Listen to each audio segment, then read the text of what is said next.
Algebra 1 students, this is Mr. Hale, and these are your 8.1 notes.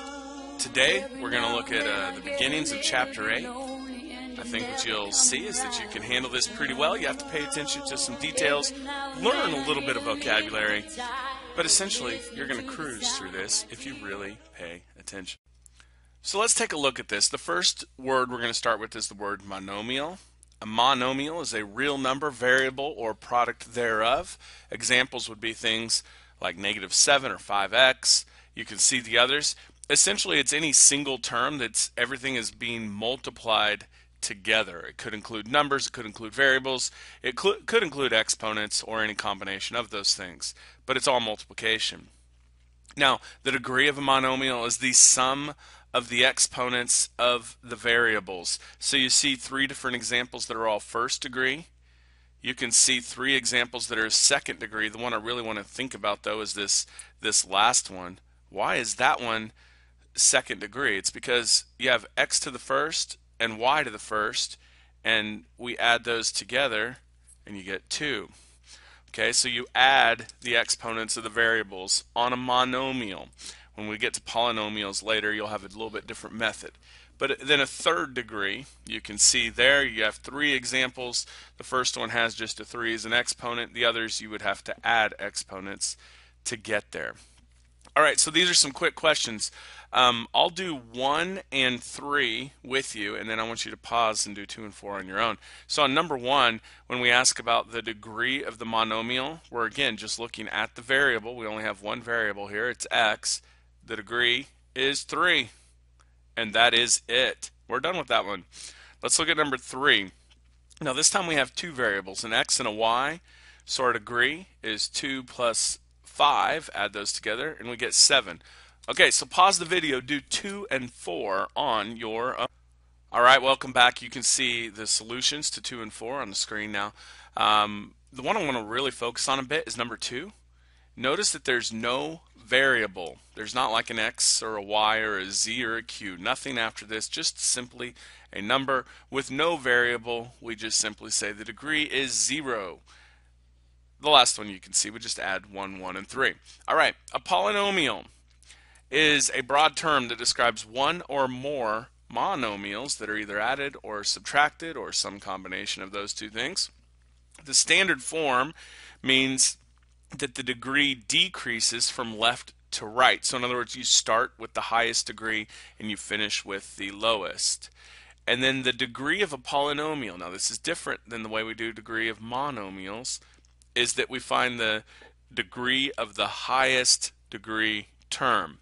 So you can see some examples here. And by the way, you'll want to learn this terminology that you see over here, this chart. You want to keep it in mind. I expect you to be aware of these things and to be able to use them efficiently. A term like the number 5, we said is 0 degree. This column should say degree. I should probably put labels on these.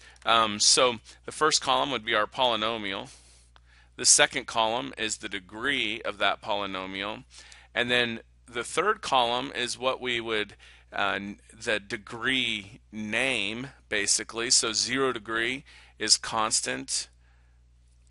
First degree is linear, second degree quadratic, third cubic, and then fourth, there actually is a name, it's quartic, and fifth is quintic, but we're not going to worry about those. We're just going to call it fourth degree, and if we had something like x to the 7th, we would just call that 7th degree. And then the last one is named by number of terms.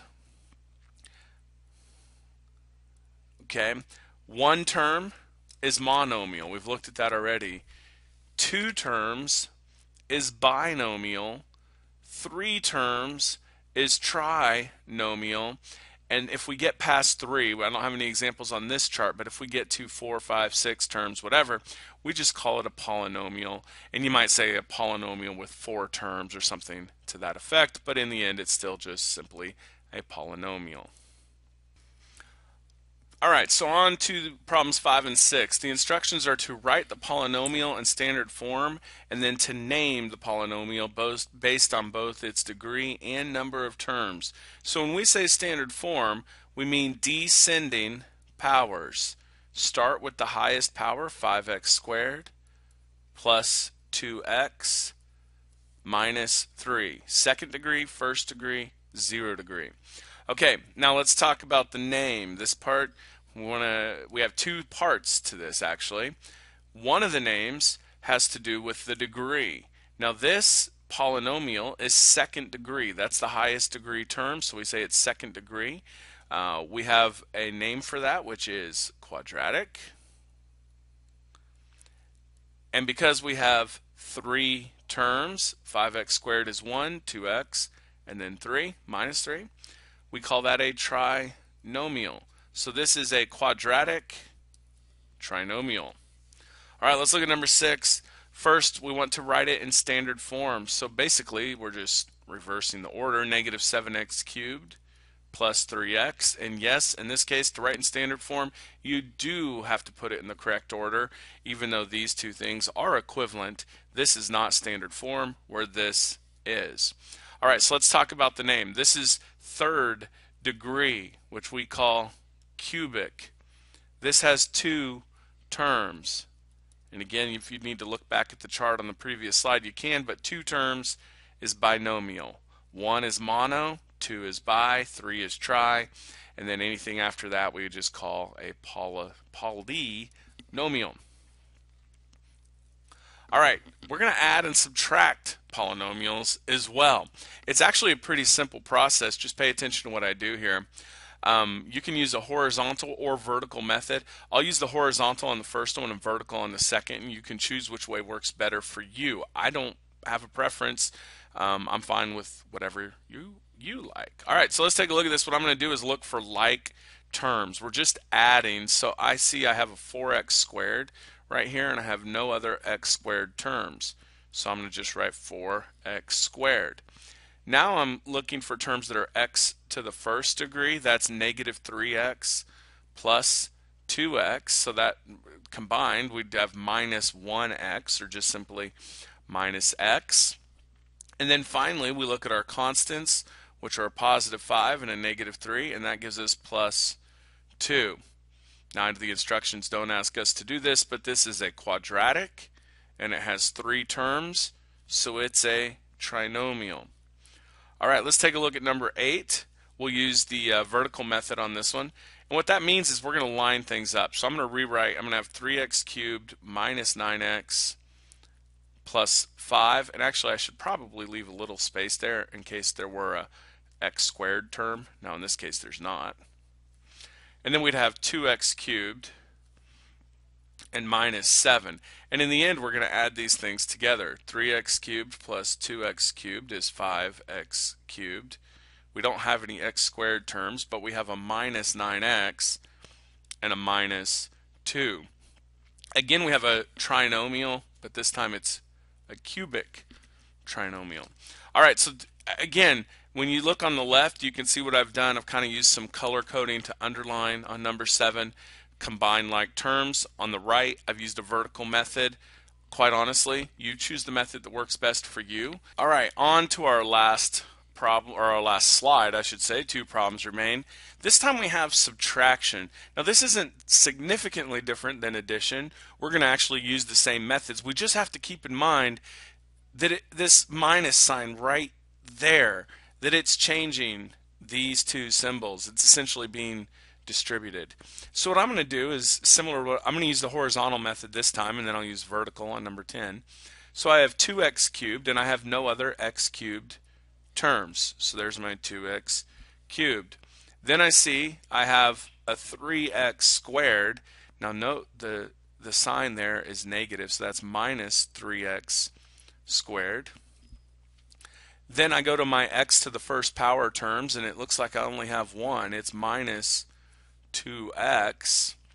And then finally I would finish this one with my constants, minus 2 and 4. Now this is one you got to be real careful on because of that minus sign. This is negative 2 minus 4, or simply negative 6.